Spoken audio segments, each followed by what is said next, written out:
Okay, this next player I want to talk about here. This is probably my most controversial one Ooh. on the sheet here, and that's Travis Kelce. I Yeah, it know, is. which is still considered in many circles these tight end one still after all these years. And again, this has nothing to do with his talent, but he is getting older. He's 32 now, I believe.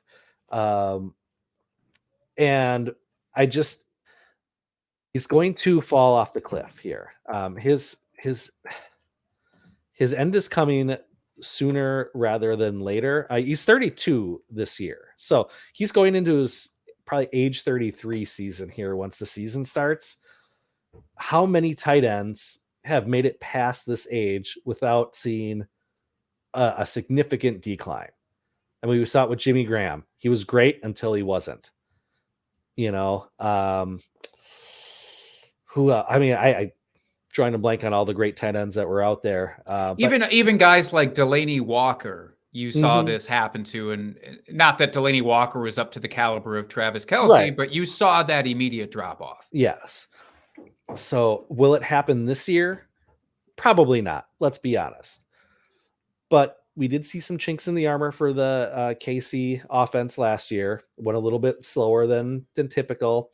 Didn't score as many points, so Kelce was affected by that. Granted, he's kind of the de facto number one on this team this season, or coming into the season right now. So yes, he'll still be peppered with targets, but again, this is a time you want to sell high. You can get him for a young stud, up and coming tight end, or someone maybe that's that one tier below that next level of tight end plus some more. I mean, you don't want to sell him after he's already hit the cliff and he loses a bunch of value. Sell high while you can. Get a first plus for him, especially in a super flex league. Like you can get a first plus easy for him at this point for a team that's really going to try for the championship. Yeah, it'll be a later first, but if you get a first plus, say like Albert O Pat Fryermuth. or Pat Fryermuth or Adam Troutman, one of these young tight ends that has flashed and shown a little bit already, it'll totally be worth it in the end. And this is more a matter of not me believing in him. Like his talent's going to be good. He's going to be good probably for this season. So it may sting to see him on your opponent's roster and scoring a bunch of points against you this season. But in the long run, you're going to be doing yourself a favor.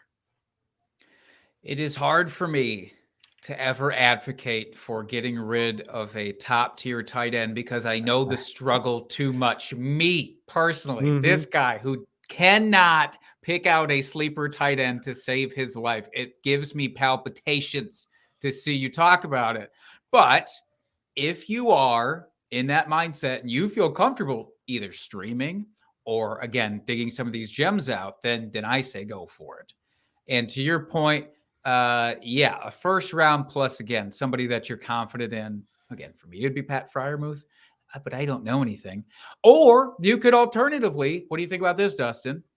Get the guy who I believe is the next Kelce, maybe better, in Kyle Pitts. You would have to give up more on your side for Kelce to get Kyle Pitts. That's the reality of it. Right. But I'm still fine doing that. Yeah, absolutely. Absolutely. I think that would be a totally great move. Because again, you're getting younger and someone who is, we saw what he did last year was scoring no touchdowns, basically with Pitts. Add a bunch of touchdowns into the mix. I mean, he's going to be right up there, just knocking on the door of one overall, if not the first tight end overall, come the end of the season. So I like that move too, Jake. Knock, knock, knock. Who's there? Kyle Pitts about to break down the fucking door. That's what he says. I'm a man. When they ask, that's what Kyle Pitts does.